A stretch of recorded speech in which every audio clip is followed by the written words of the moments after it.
Pacote do governo com medidas no Dia Internacional da Mulher prevê igualdade de salários com os homens. Ex-presidente Jair Bolsonaro diz que seguiu a lei e incorporou ao patrimônio pessoal joia que recebeu da Arábia Saudita. Veículo leve sobre trilhos de Cuiabá, no Mato Grosso, começa a ser desmontado sem mesmo ter sido concluído. 2 trens batem de frente em São Paulo e paralisam linha do monotrilho. Parte do teto desaba e causa prejuízos a um shopping de Osasco, na Grande São Paulo. Brasil anula leis esdrúxulas que previam, entre outras coisas, que o marido desistisse do casamento e devolvesse a esposa. Vida nas ruas é mais difícil para as mulheres, mas elas não têm opção. E o presente de um administrador gaúcho para elas é sair às ruas em busca de uma vaga de trabalho para quem está desempregada. Agora no Jornal das 22.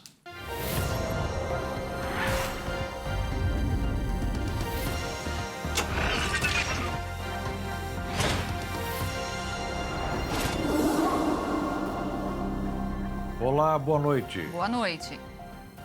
O governo lançou hoje um pacote de medidas para marcar o Dia Internacional da Mulher. Entre elas, uma prevê que os salários na mesma função sejam iguais aos dos homens. Mesmo que a medida já esteja prevista na Constituição Federal, não é cumprida na maioria das empresas, mas a promessa agora é de punições. O pacote de projetos elaborados para atender as brasileiras foi lançado nesta quarta-feira, dia 8 de março, Dia Internacional da Mulher. Entre as medidas anunciadas está a retomada da Central 180, que, segundo o atual governo, foi abandonada na gestão passada. Através deste número, vítimas de qualquer tipo de violência podem fazer denúncias e receber orientação sobre os atendimentos que pode receber. Outras novidades são garantia da licença maternidade para atletas, oferta de linhas de crédito para mulheres empreendedoras e construção de creches para garantir que as mulheres tenham como trabalhar. São 956 milhões de reais do orçamento público apenas para destinados às ações em 2023 que estamos anunciando hoje. Dos diversos ministérios, elas foram fruto de quase 60 dias de pactuação com os diversos ministérios do governo Lula. As medidas anunciadas pelo governo federal nesta quarta-feira têm o objetivo de combater a violência de gênero e garantir os direitos das mulheres. Um dos projetos assinados pelo presidente Lula prevê equidade salarial entre homens e mulheres. Segundo o presidente, o texto, que agora segue para análise do Congresso Nacional, obriga as empresas a pagarem o mesmo salário a homens e mulheres que desempenhem as mesmas funções e caberá à Justiça punir aqueles que tentarem fazer o contrário. Quando aceitamos que as mulheres ganhem menos que o homem no exercício da mesma função, nós estamos perpetuando uma violência histórica contra as mulheres. É importante lembrar que nesse projeto de lei que nós estamos mandando ao Congresso Nacional, tem uma palavra, só uma palavra, que faz a diferença de tudo que já foi escrito sobre trabalho igual entre homens e mulheres exercendo a mesma função. Uma única palavra. E essa mágica palavra chama-se obrigatoriedade de pagar o salário igual.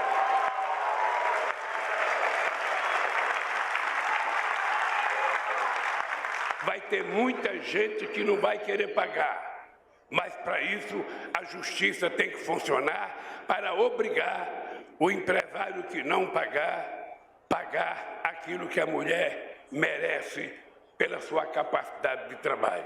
O presidente também destacou que o pacote de medidas atenderá mais da metade da população brasileira e ajudará a trazer desenvolvimento para o país. A Polícia Civil do Distrito Federal prendeu um hacker acusado de vender clandestinamente videoaulas e apostilas para estudantes do curso de medicina de todas as faculdades do país. As obras, protegidas por lei, pertenciam a uma empresa especializada no ramo da educação e são estimadas em R$ 15 mil cada. O hacker, por sua vez, roubava e revendia o produto em ambientes virtuais por um valor bem mais baixo, cerca de R$ 400, o que acarretou um prejuízo de mais de 117 milhões de reais para a empresa. A campanha de vacinação contra a doença, que antigamente era conhecida como varíola dos macacos, vai começar na próxima segunda-feira. A imunização contra a mpox será em pessoas com maior risco de evolução para as formas graves da doença. O Ministério da Saúde confirmou que a imunização contra a mpox vai incluir as pessoas com maior risco de evolução para as formas graves da doença. De acordo com a pasta, a estratégia e o público prioritário para a vacinação foram acordados com os estados e municípios. Uma das prioridades são as pessoas com baixa imunidade, como as com HIV, já que aumentam os riscos do agravamento da doença. De acordo com o Ministério, este público representa atualmente cerca de 16 mil pessoas em todo o país. Também devem ser imunizados os profissionais que atuam nos laboratórios em contato direto com o vírus, como medida preventiva. Para a vacinação pré-exposição, é recomendado um intervalo de 30 dias. Além desses, também está prevista a vacinação para pessoas que tiveram contato direto com suspeitos ou confirmados para a doença. A vacina Jynneos é produzida pela empresa dinamarquesa Bavarian Nordic, sendo um dos principais imunizantes comercializados e já em uso em parte da Europa e nos Estados Unidos no atual surto da doença. A vacina representa perfil de segurança aprimorado e menor capacidade de provocar reações adversas. A formulação utiliza linhagens atenuadas do vírus da varíola. E no Mato Grosso do Sul, as autoridades em saúde pública estão querendo entender por que a cobertura vacinal da população atingiu um nível tão baixo. Em 2015, Mato Grosso do Sul ultrapassou a meta de vacinação contra a poliomielite. Em 2021, o índice de cobertura vacinal caiu para 75%.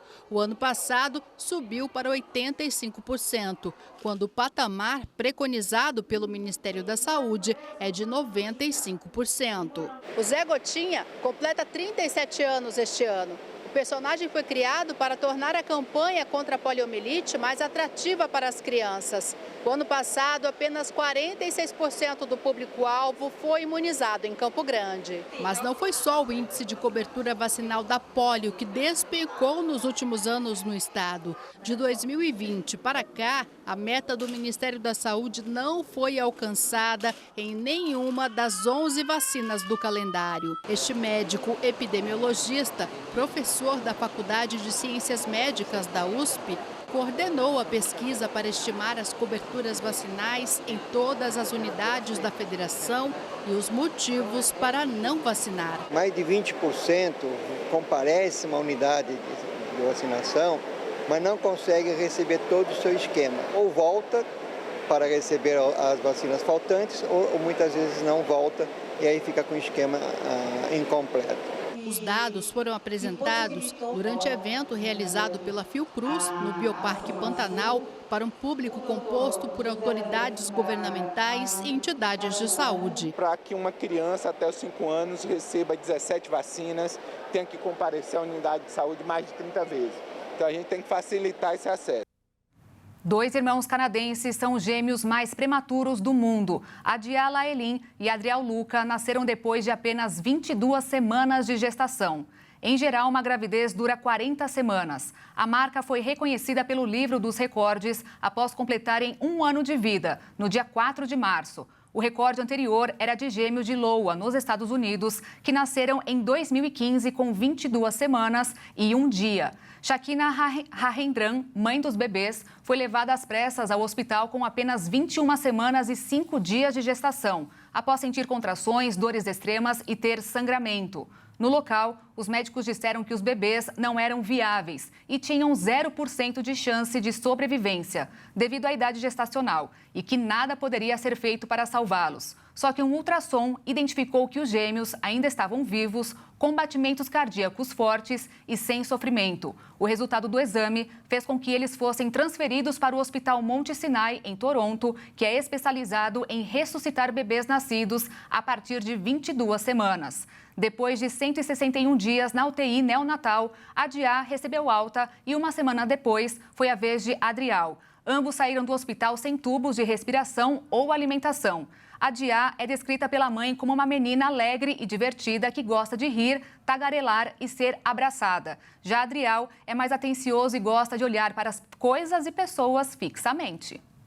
E veja a seguir, ex-presidente Bolsonaro diz que seguiu a lei e incorporou ao patrimônio pessoal joia que recebeu da Arábia Saudita. E ainda, no Dia Internacional das Mulheres, a vida nas ruas é mais difícil para elas que não têm opção.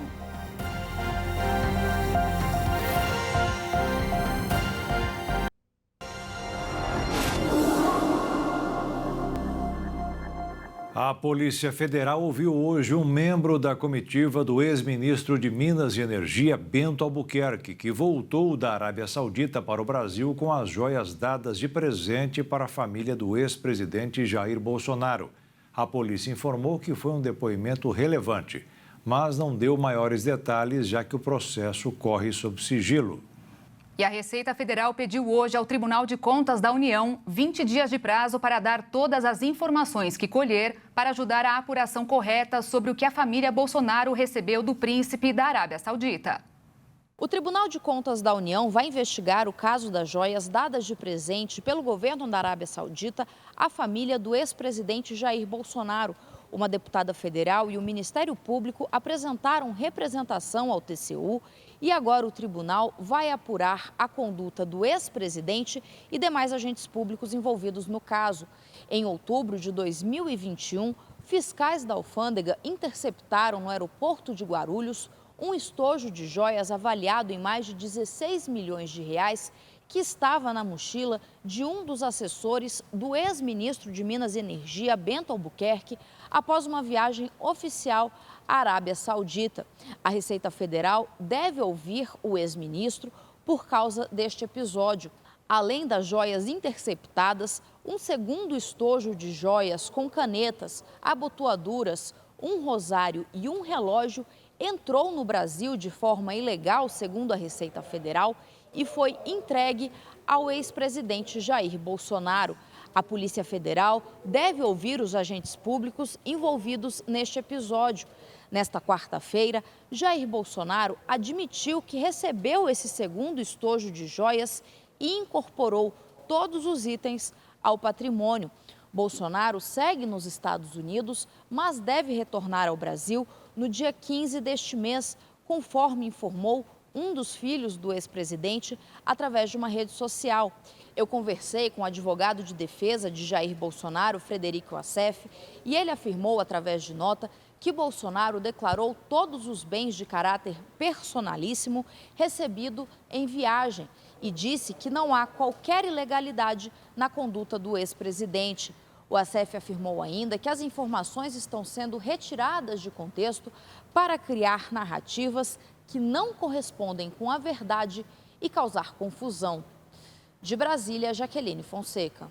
Os primeiros passos para a discussão da reforma tributária foram dados no Congresso Nacional nesta quarta-feira. O grupo de trabalho na Câmara já discute o tema e abriu o assunto para o debate público. A reforma tributária tem o aval do governo e dos presidentes da Câmara e do Senado. Ainda que tenha sido eleita a prioridade central pelas lideranças políticas no Congresso e o governo Lula, a reforma ainda terá um longo caminho de negociação pela frente na busca de um consenso e de votos suficientes para aprová-la nas duas casas. No mercado financeiro, as atenções seguem voltadas aos recentes sinais dados pelo Banco Central norte-americano, que deve intensificar os aumentos de juros nos Estados Unidos. Com isso, o dólar fechou em queda nesta quarta-feira de 1,04%, cotado a R$ 5,13 na venda. Já a Bolsa de Valores fechou em alta de 2,22% aos 106.540 pontos. A Receita Federal vai liberar amanhã o programa do Imposto de Renda 2023, que seria disponibilizado apenas no dia 15 de março, quando inicia o prazo de entrega das declarações. Essa antecipação permite que o contribuinte com acesso às informações necessárias se organize e faça o rascunho do documento. Tudo para evitar possíveis congestionamentos na rede. Mas quem quiser fazer uso da declaração pré-preenchida vai ter que aguardar até o dia 15. Nessa modalidade, o contribuinte tem acesso a informações pessoais que constam na base de dados da Receita, o que pode agilizar o processo e reduzir a chance de erros, evitando a malha fina. Lembrando que é responsabilidade de cada cidadão conferir as informações antes de enviar e fazer correções se for preciso. No Dia Internacional da Mulher, milhares foram às ruas pelo mundo em uma sucessão de atos pela luta por seus direitos. O Dia Internacional da Mulher não teria como ser diferente. Marchas, protestos e reivindicações são as novas maneiras de demonstrar a indignação de um grupo da sociedade que sofre diariamente com violências de diversos tipos. Mesmo em lugares e em línguas diferentes, o pedido das manifestantes eram os mesmos: denunciar e exigir o fim da discriminação e dos feminicídios globais. Em Israel, milhares de mulheres formaram correntes humanas para protestar contra a reforma judicial planejada pelo governo israelense, que limitaria drasticamente os poderes dos tribunais. O grupo de mulheres se juntou aos protestos em andamento vestidas de vermelho, à beira-mar de Tel Aviv, batendo palmas e cantando pela democracia. Já na Grécia, dezenas de milhares de estudantes e trabalhadoras se reuniram no centro de Atenas e fizeram uma marcha em direção ao parlamento grego. No Sri Lanka, centenas de manifestantes se reuniram e exigiram que o governo local protegesse os direitos das mulheres. A polícia de choque foi vista bloqueando a estrada e entrando em confronto com as manifestantes. Além disso, outro país europeu recebeu o protesto feminino nesse dia que marca a batalha por direitos iguais. Na França, as mulheres foram às ruas para manifestar contra o plano de reforma previdenciária do governo francês, que, segundo elas, afetaria desproporcionalmente as mulheres. Além de ganhar 40% menos que os homens em média, as mulheres francesas também têm pensões 40% mais baixas, como mostram os dados do governo. O Dia Internacional da Mulher é um momento de reflexão sobre a luta e as conquistas das mulheres, principalmente por igualdade e respeito ao longo da história. Além disso, tem como objetivo chamar a atenção para as desigualdades de gênero ainda existentes na sociedade. E quando o assunto é igualdade, vale prestar atenção em um relatório apresentado pelo Banco Mundial. No ano passado, apenas 97 países tinham leis próprias que exigem os pagamentos de salários com os mesmos valores para homens e mulheres, quando fazem o mesmo trabalho. O relatório anual intitulado Mulheres, Empresas e Direito do Banco Mundial reforçou que as mudanças são lentas e a diferença entre quanto homens e mulheres ganham continua grande. Dos 190 países analisados pelo banco, apenas 97 possuem leis próprias que exigem a igualdade salarial entre os gêneros. Mas isso não significa que as leis funcionem na prática. Segundo um relatório global de desigualdades de gênero do Fórum Econômico Mundial, em 2021 as mulheres ganhavam 37% a menos que os homens, com as mesmas posições. Na edição de 2022, o levantamento do Fórum contou apenas com 5 países em uma lista de 146, com uma nota maior do que 0,8, para o critério que avalia a igualdade salarial para trabalhos iguais. A escala vai até 1 e nenhum país chegou a alcançar essa pontuação. A nota do Brasil neste quesito foi de 0,5 e o país ficou na posição 117 da lista. O governo brasileiro publicou no ano passado uma medida provisória, que foi depois convertida em lei e que passou a exigir paridade salarial entre homens e mulheres, que tenham a mesma função na mesma empresa. Mas os resultados dessa nova legislação ainda nem chegam a aparecer nos números, reforçando que há muito a ser feito quando o assunto é igualar direitos entre homens e mulheres. A diferença de salário entre homens e mulheres no Brasil estava caindo até 2020, mas voltou a subir. Segundo dados do IBGE, no fim de 2022, a diferença na remuneração de homens e mulheres chega a 22%. Ou seja, uma mulher recebe apenas 78% do que é pago aos homens. Um dos motivos disso acontecer pode estar relacionado à pandemia, quando muitas deixaram os seus cargos em empresas para cuidar da família, ficando mais tempo fora do mercado de trabalho e, consequentemente, com mais dificuldade para se reinserir. Outra possível explicação pode ser a crise no setor de serviços, que emprega mais mulheres, ter sido bem mais intensa durante a pandemia do que a da indústria e do comércio. São segmentos que concentram mais homens.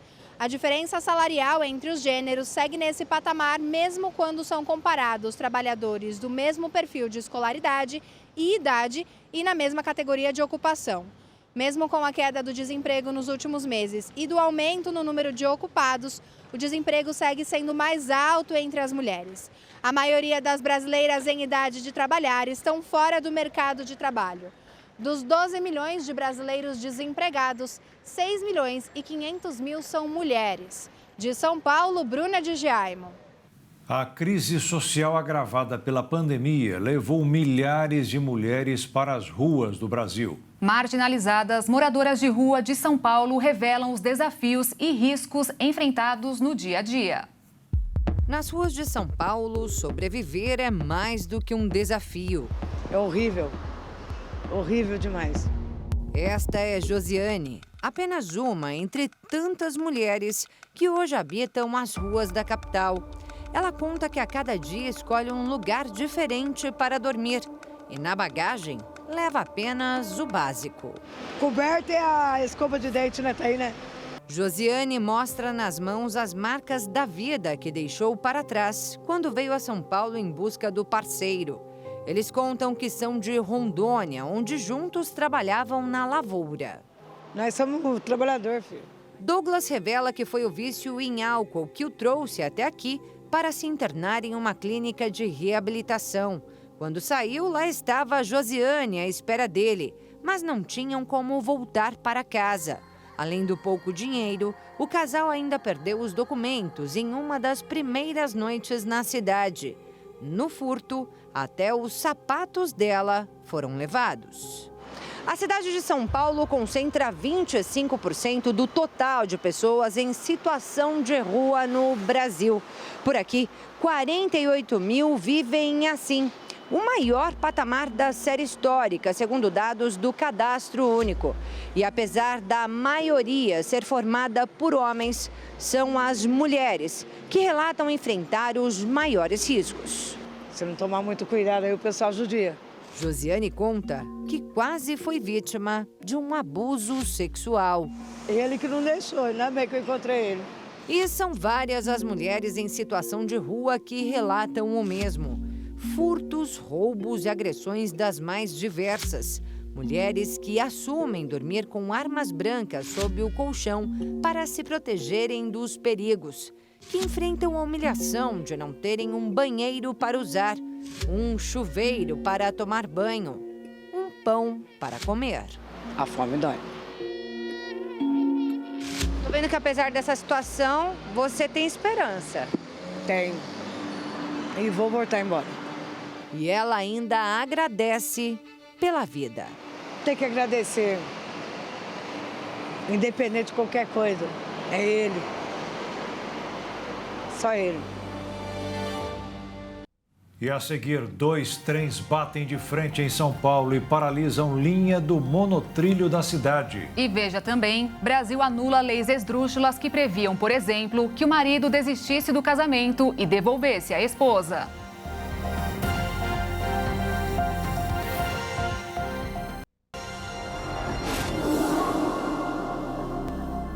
A circulação do monotrilho de São Paulo foi interrompida hoje de manhã na zona leste da cidade, quando 2 trens da linha 15 bateram de frente. A boa notícia é que os passageiros ainda não haviam embarcado. O acidente aconteceu por volta das 4h30 e a operação foi totalmente paralisada às 7 e retomada parcialmente às 10h05 da manhã. O plano de apoio entre empresas em situação de emergência foi acionado, colocando 40 ônibus para deslocamento dos passageiros, que foi insuficiente para atender a demanda, e os usuários enfrentaram filas e veículos lotados. Os agentes da Companhia de Engenharia de Tráfego precisaram interditar o trecho próximo da estação Sapopemba, sob o trem batido, para evitar que peças caíssem na via. Segundo o metrô, o problema foi causado por uma falha nos dispositivos Run Flat, sistema que permite que as composições continuem se movimentando mesmo com os pneus danificados. O monotrilho em via elevada que liga a Zona Sul à Zona Leste da capital paulista transporta 115 mil pessoas por dia. Parte do teto do shopping de Osasco, na Grande São Paulo, caiu com alguns veículos que estavam na parte que cedeu no início da tarde de hoje. Não houve vítimas. O shopping vai ficar fechado por tempo indeterminado. A TV Osasco entrevistou algumas pessoas que estavam no local e cedeu as imagens para a Hit TV. O Corpo de Bombeiros informou inicialmente que o incidente ocorreu próximo à praça de alimentação do shopping. Nas imagens divulgadas pela internet, aparece parte da estrutura caindo antes de despencar e, em seguida, clientes que estavam no local correndo em meio à poeira. 8 equipes do Corpo de Bombeiros já estão no shopping trabalhando. As imagens feitas por um drone mostram a cobertura do shopping, onde fica o estacionamento. Pessoas que estavam próximas ao local falaram com a TV Osasco e nós tivemos acesso exclusivo. Começou um vazamento de água primeiro, aí ninguém falou nada, o segurança meio que evacuou. Deu 5 segundos, eu tirei uma selfie com ele para mandar para minha esposa. Deu 10 segundos, quando eu peguei para tirar outra foto, o teto do nada caiu, veio o carro para baixo, lá de cima o estacionamento, acho que o chão do estacionamento cedeu, desceu o carro, encanamento, água, tá uma cena muito feia, mano, parecia guerra. Quando do nada começou a cair o teto, eu percebi que ele saiu correndo, eu saí correndo também, e a gente teve o intuito de voltar para ver se tinha vítimas. Que lugar que vocês estavam exatamente? Bem no centro da praça, onde caiu aproximadamente a distância da gente dentro onde caiu o teto, é uns 15 metros mais ou menos. De acordo com o capitão do Corpo de Bombeiros, o local havia sido isolado minutos antes devido a uma goteira. Em 1996, na véspera do Dia dos Namorados, um vazamento nos dutos de gás provocou uma explosão na hora do almoço na praça de alimentação, deixando 42 mortos. Em São Luís, no Maranhão, 2 mulheres morreram e 13 pessoas ficaram feridas por causa de um incêndio em uma sala de cinema do shopping Rio Anil, no bairro Turu.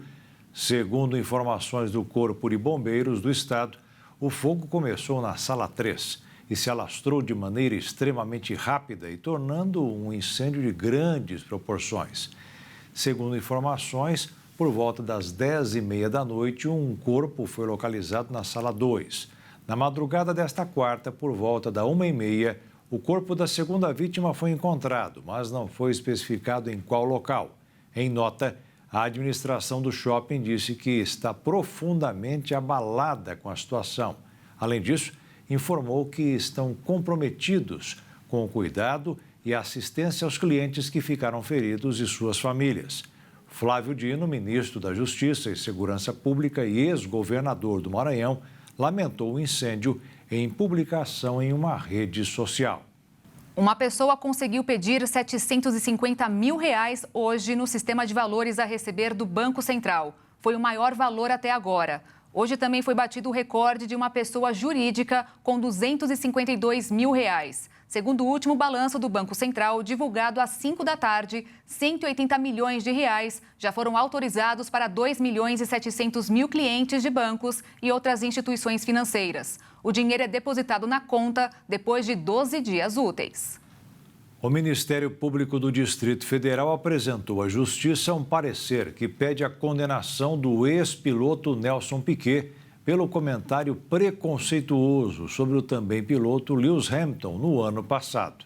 Durante uma entrevista de Nelson Piquet ao canal Motorsports Talk, o ex-piloto se referiu a Lewis Hamilton como neguinho, além de insinuar que ele teria relações homoafetivas para alcançar todo o sucesso. Após a repercussão das declarações nas redes sociais, diversas entidades entraram com ação civil pública contra Piquet por racismo. As organizações também pediram indenização de 10 milhões de reais como forma de reparação por danos morais coletivos. Na decisão, o Ministério Público confirma que houve violações ao direito da vítima e da população negra, considerando tanto o plano das normativas internacionais quanto nacionais. Segundo a promotora responsável pelo caso, a atitude de Nelson Piquet deixa evidente a sua concepção do profissional de cor negra, incapaz de ser bem-sucedido em razão de sua competência, fazendo-se necessária a utilização de outros meios. A União Europeia prometeu hoje desembolsar mais 2 bilhões de euros, mais de 10 bilhões de reais, para aumentar a produção e entrega de munições para a Ucrânia, que, segundo o Ministério da Defesa do país, está tão desesperada que está racionando os disparos de projéteis e gastando mais rápido do que o Ocidente pode produzi-los ou fornecê-los. Como a fabricação é um processo caro e as empresas do setor trabalham com encomendas com depósitos antecipados para entregá-los, os ministros da Defesa da União Europeia se reuniram hoje em Estocolmo para avaliar algumas propostas de orçamento para encomendar e comprar até 1 milhão de projéteis para a Ucrânia, na esperança de resolver esses problemas. E no Dia Internacional da Mulher, elas receberam cumprimentos até de 2 adversários que atualmente não largam as armas. Mas hoje, por um momento, saíram do campo de batalha e cumprimentaram as verdadeiras guerreiras deste mundo. Inimigos antagônicos, os presidentes da Ucrânia e da Rússia, Volodymyr Zelensky e Vladimir Putin, agradeceram nesta quarta-feira, por ocasião do dia 8 de março, ao papel das mulheres no conflito entre os dois países. Zelensky gravou um vídeo em que novamente prometeu a vitória e valorizou a importância feminina na guerra contra a Rússia. Acho que é importante agradecer hoje a todas as mulheres que trabalham, ensinam, estudam, resgatam, curam e lutam pela Ucrânia.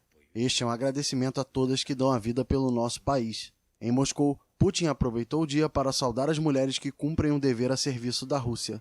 O presidente condecorou russas que se destacaram em diferentes esferas, incluindo a militar. Agora que a Rússia enfrenta ameaças diretas à segurança e à soberania, vemos numerosos exemplos de valor, bravura e prontidão para lutar pela verdade, pelo nosso povo e garantir o futuro que todos queremos. Nesta sala, há mulheres honradas que cumprem com o serviço militar e com o dever profissional. Defensor autoproclamado dos valores tradicionais perante um Ocidente que considera decadente, Putin criou por decreto em 2022 o prêmio Mãe Heroína para mulheres com 10 filhos ou mais. 2 mulheres receberam a honraria nesta cerimônia no Kremlin. Apesar de serem historicamente minoria no parlamento, as mulheres conquistaram diversas leis que garantem direitos e punições a atos de violência, além do feito histórico com a maior representação feminina na Câmara dos Deputados, eleita no ano passado.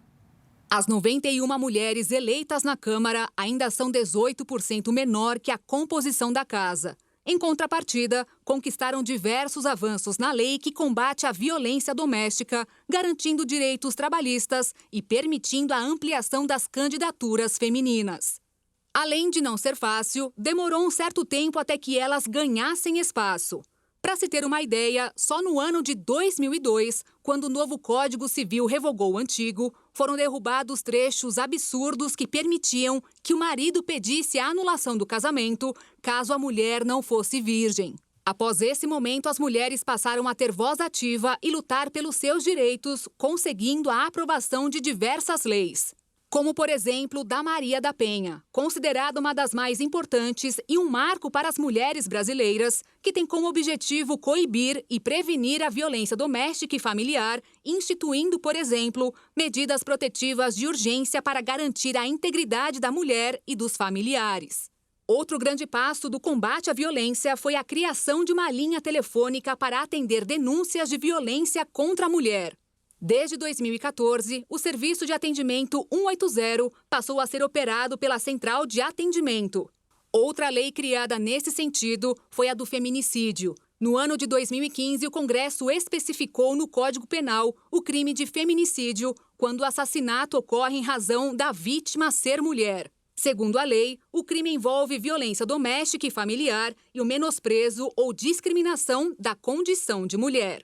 Com isso, a pena do assassino pode ser aumentada em 1/3 se ocorrer na gestação ou até 3 meses após o parto, na presença de filhos ou pais da vítima, contra menores de 14 e maiores de 60 anos ou pessoas com deficiência.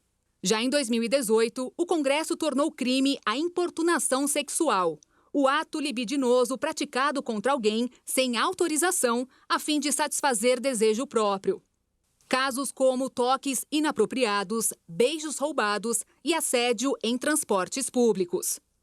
A lei também criou o Programa de Proteção e Promoção da Saúde Menstrual e prevê a distribuição gratuita de absorventes higiênicos a estudantes de baixa renda de escolas públicas, pessoas em situação de rua ou de extrema vulnerabilidade e presidiárias ou em cumprimento de medida socioeducativa.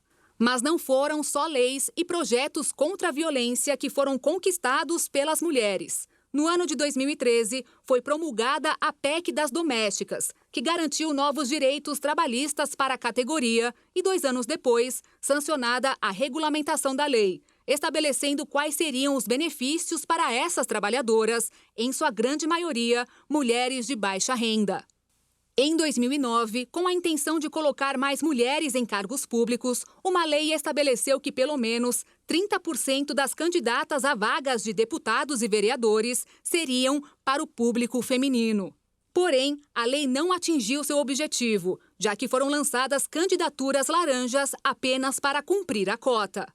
Já no ano passado, foi decretada uma lei que obriga os partidos a destinarem pelo menos 30% do fundo eleitoral e da parcela do fundo partidário destinada às campanhas eleitorais para mulheres, respeitando a proporção de candidatas. E a seguir, veículo leve sobre trilhos de Cuiabá, no Mato Grosso, começa a ser desmontado sem nem mesmo ter sido concluído. E ainda, neste Dia Internacional da Mulher, destaque para o presente de um gaúcho que é sair às ruas em busca de uma vaga de trabalho para quem está desempregada.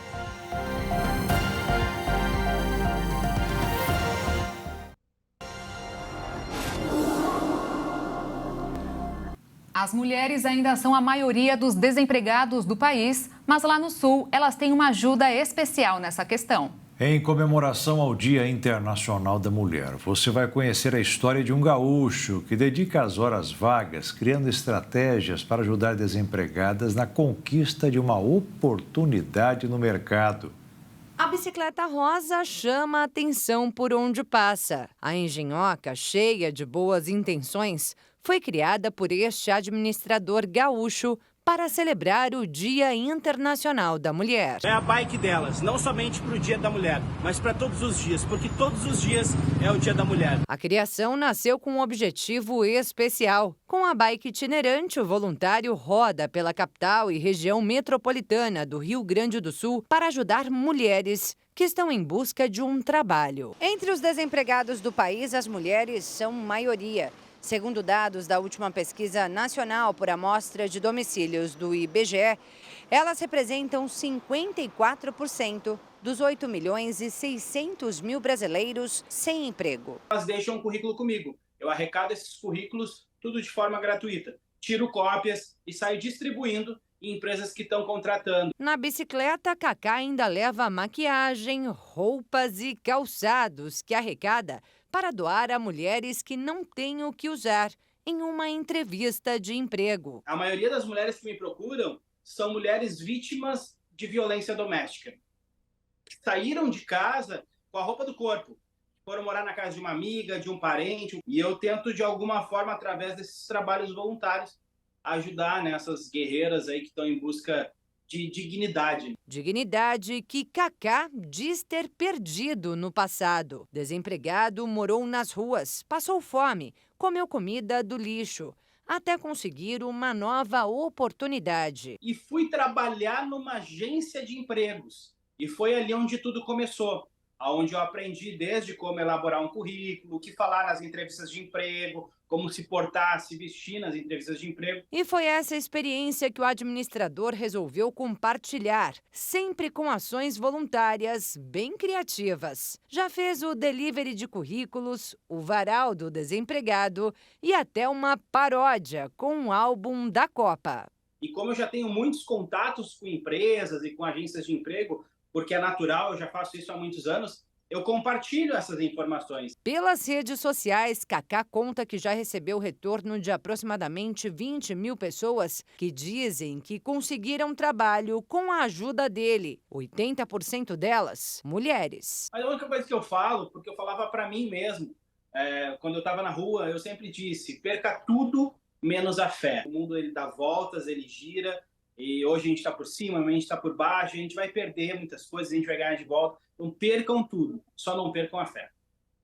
As mulheres enfrentam grandes batalhas no seu dia a dia, mas a fé em Deus é um refúgio para elas. Assim, o caminho dessas guerreiras vai sendo trilhado com histórias de vitórias.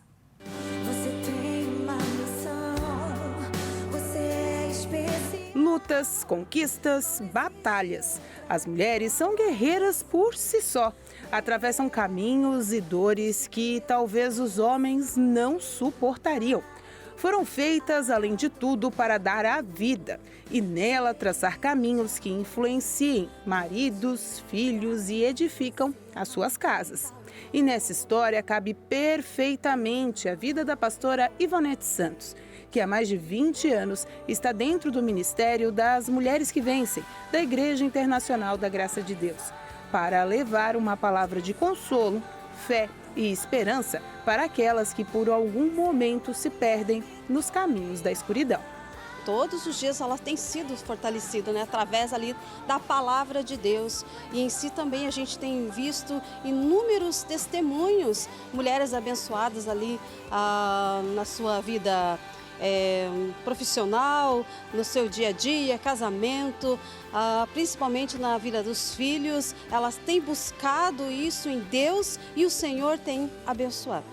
Edificar a casa não é servir aos afazeres domésticos, é caminhar junto com a família, construindo laços de amor, e é nessa caminhada que a pastora Ivonete segue com o seu esposo, pastor Valdecir Santos, para que mais mulheres consigam entender o real motivo desse trabalho. Ela ajuda na evangelização, nas pregações e está a todo tempo trabalhando em prol do próximo.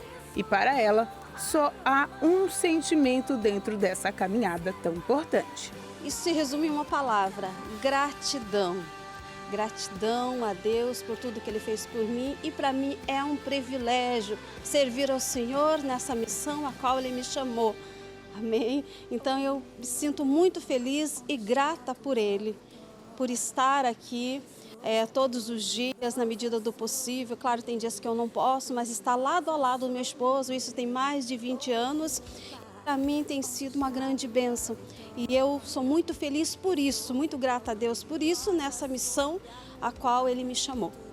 Grandes projetos, grandes desafios, estar dentro do ministério e coordenar é vencer todos os dias, ajudar aquelas que em todos os seus dias são desafiadas pela profissão, casa, filhos, família. Estar em união pode fazer a diferença.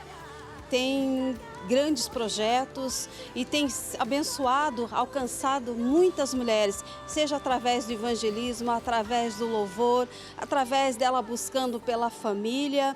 E enfim, nós estamos aqui para acolhê-las, nós estamos aqui para ajudá-las, para orientá-las na medida que vem ali da palavra de Deus, e tem sido assim verdadeiras chuvas de bênçãos na vida das mulheres. Prosperar na fé para que todos os dias sejam delas. Caminhando juntas, as mulheres são muito mais fortes e abençoadas.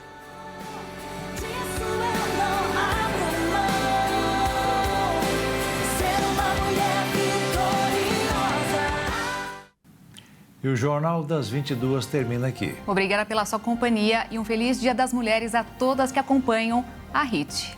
Parabéns para você e receba os cumprimentos em nome de todas as famílias brasileiras. Um grande abraço a todas as mulheres, uma boa noite e fiquem na paz. Tchau.